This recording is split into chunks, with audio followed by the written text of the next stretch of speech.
Guts can watch as the world burns down, but Guts can't stand to be the reason a child suffers. I'm a trauma therapist, so naturally, one of my favorite stories is Berserk. Even more than the Golden Age, the Lost Children arc contains my favorite depictions of psychological dilemmas in the series, as it represents Guts' duty to children in healing his inner child. Throughout Berserk, we see multitudes of violence among all groups of people, but none of which shake Guts' resolve the way both physical and emotional damage do to children. Let's take a look at how the Lost Children arc shakes Guts psychologically.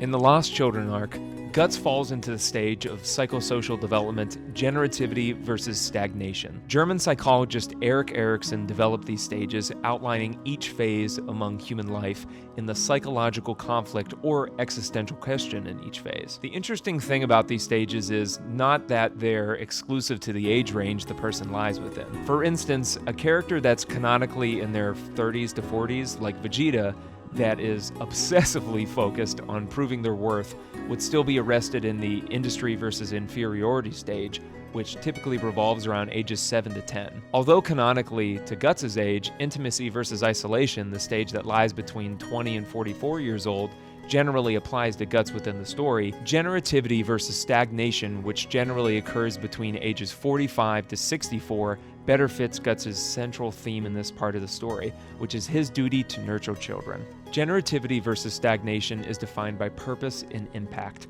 as a person experiences the existential questions of, do I matter? And what do I have to offer? Generativity is a drive to care for and nurture the next generation. People in this stage generally are concerned with providing stability for those around them, especially if they're in a leader or patriarchal position. All these purposes align with what society values in a father. Stagnation, on the other hand, is a failure to contribute to a larger purpose.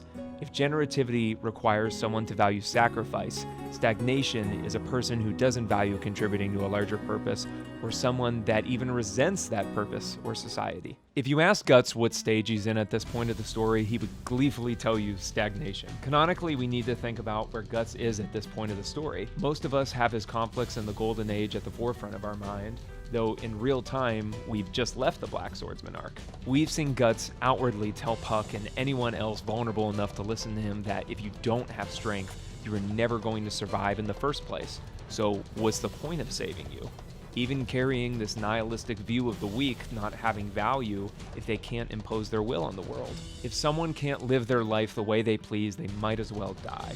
Guts rejects the idea of killing the Count to save the townspeople that have been terrorized, instead openly stating that his personal grievance is the only thing worth fighting for. Guts rejects feeling any sort of purpose to protect and nurture, and by extension, the most vulnerable people in society, children.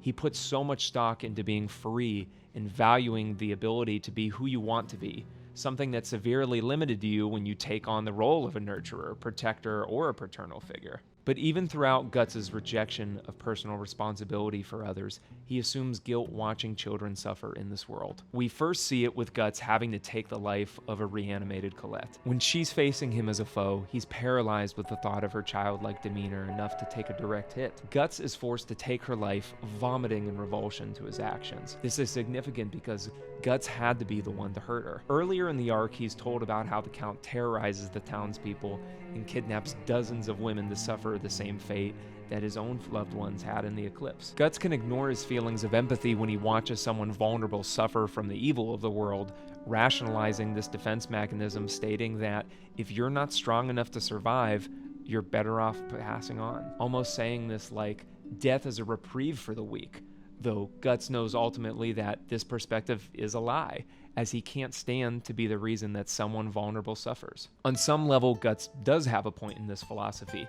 This is a world rampant with food insecurity, war, unstable governments, corrupt institutions, and apostles. Guts can't be there to protect every vulnerable person in this world, when life-threatening danger is a daily occurrence for all but the highborn people. But this, again, is a rationalization Guts makes to himself, a rationalization of his own childhood trauma. Guts' mother figure dies in his presence as a toddler, his only source of nurture ripped away from him. Guts' actions in Gambino's mercenary group are a means to survive. Swinging a sword twice his size in order to match up against men 2 to 3 times his age is a must-do for someone whose meals are coming to him on the contingency of his utility to the group. After living like this, Guts sees someone who hasn't been able to defy physical odds and swing a 5-foot-long sword as someone who is bound to death.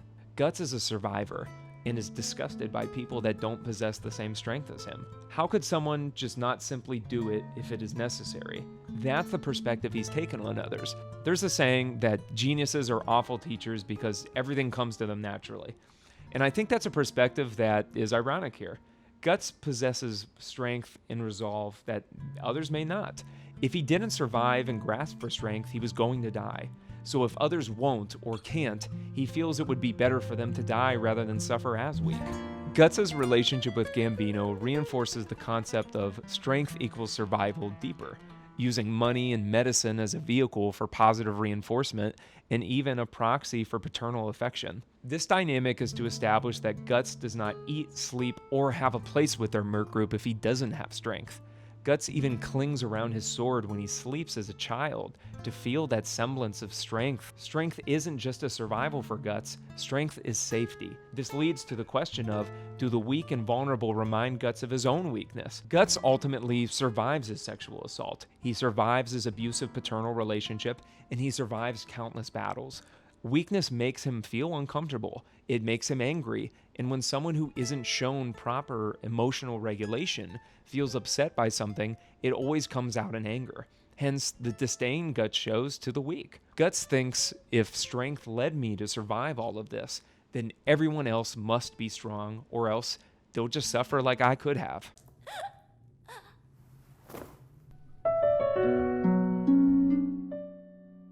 Guts' attempt to console Teresia is almost hard to call in consolation.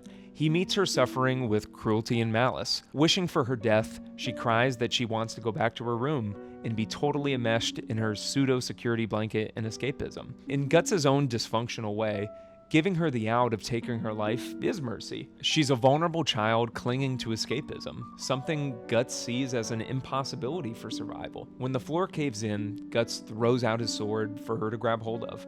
It's almost as if she's reborn as Guts herself. She chooses, in this moment, to live, clinging on to the blade with her hands despite the pain, and swearing her vengeance on him. It's ironic because Guts' consolation worked here. She decides to live and live by the fuel that has kept Guts living himself, hatred and revenge. Guts is brought to tears realizing that he's walked into this girl's life and completely turned it upside down. Now she's left with the same hatred and thirst for revenge that keeps him alive. Guts gave her the strength to rise back to her feet, but at the cost of hurting a child in the same way he'd been hurt himself. Guts can watch as the world burns down, but Guts can't stand to be the reason a child suffers.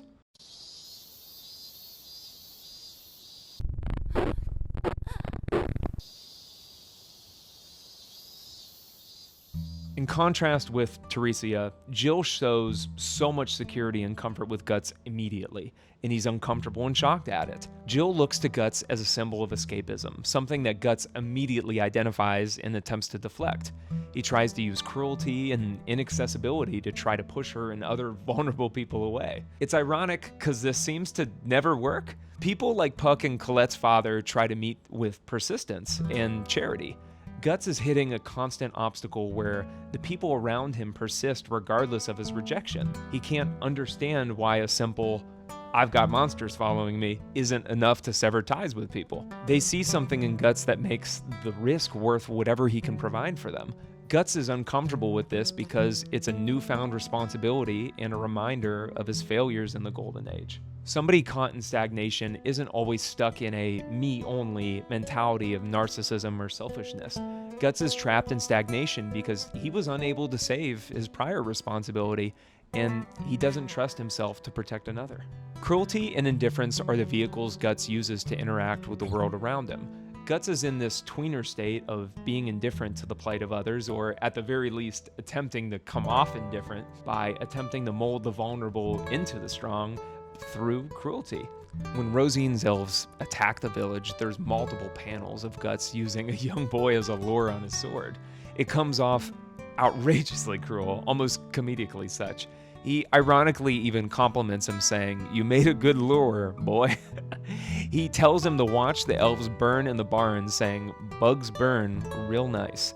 This signifies the biggest dilemma in the way Guts interacts with the world.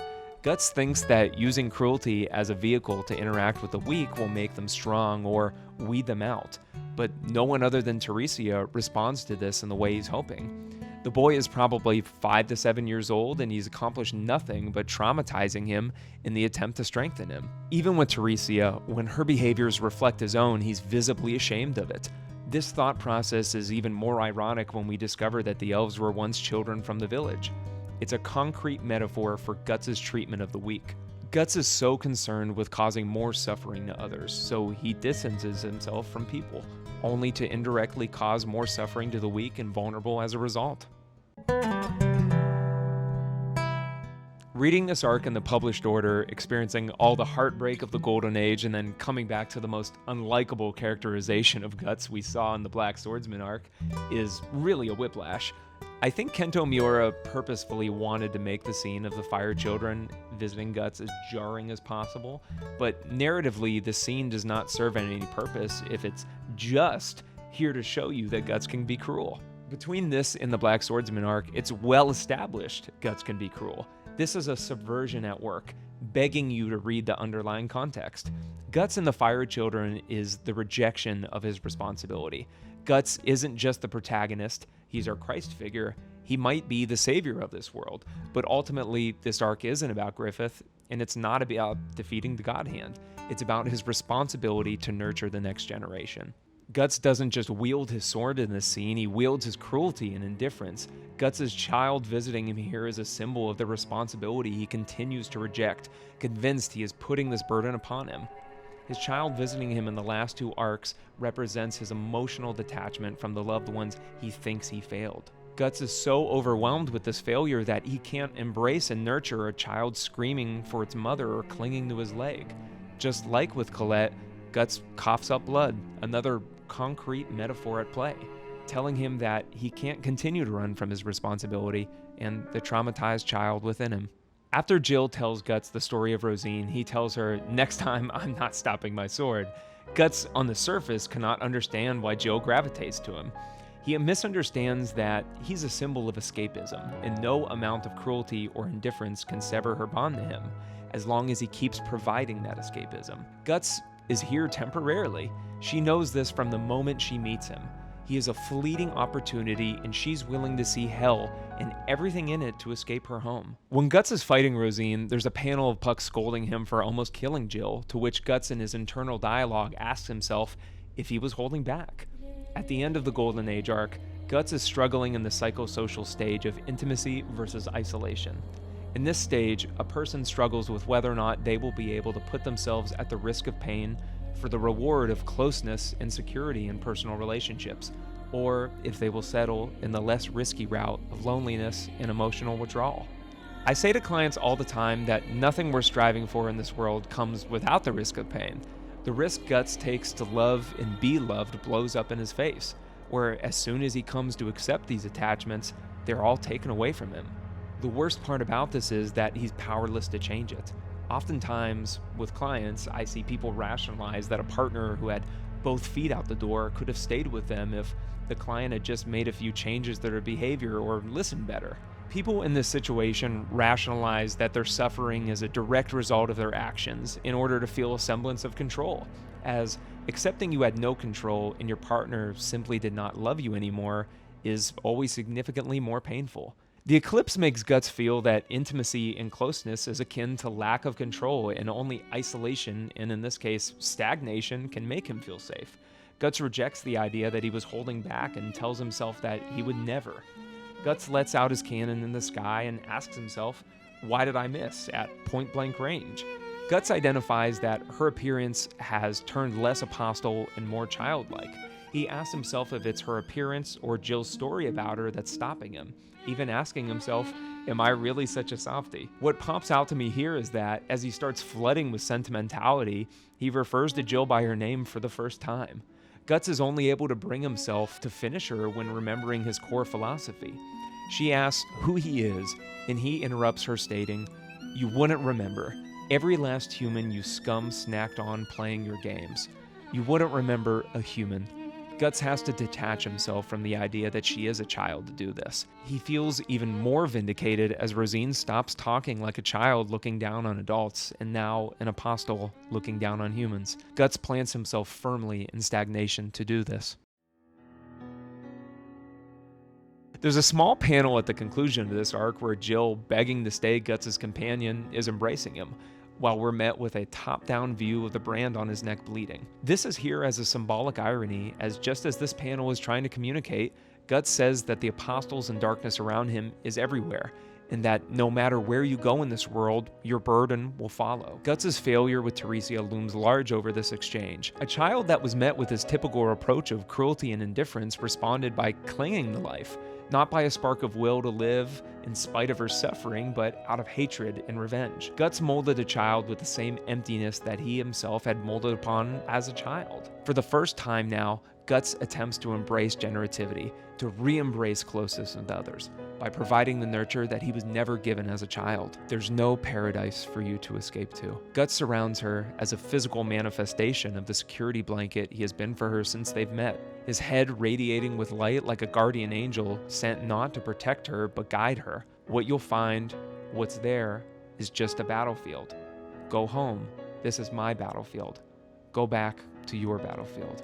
Guts not only breaks Jill's need for escapism and instills a spark of independence in her, but most of all, Guts atones for his failure of being unable to console a child who needed him in the way he wished he could have received as a child himself. I want to thank you for sticking with me and looking at this story from a psychological lens. Above all, I hope you learned something and come to appreciate how special this story is. Please let me know in the comments what other anime and manga characters you'd like to see me psychoanalyze, and of course, please like this video and hit me with a subscribe so I can keep putting my time into these videos. If you or someone you know is struggling with their mental health, I implore you to seek out therapy for yourself. Thank you for watching.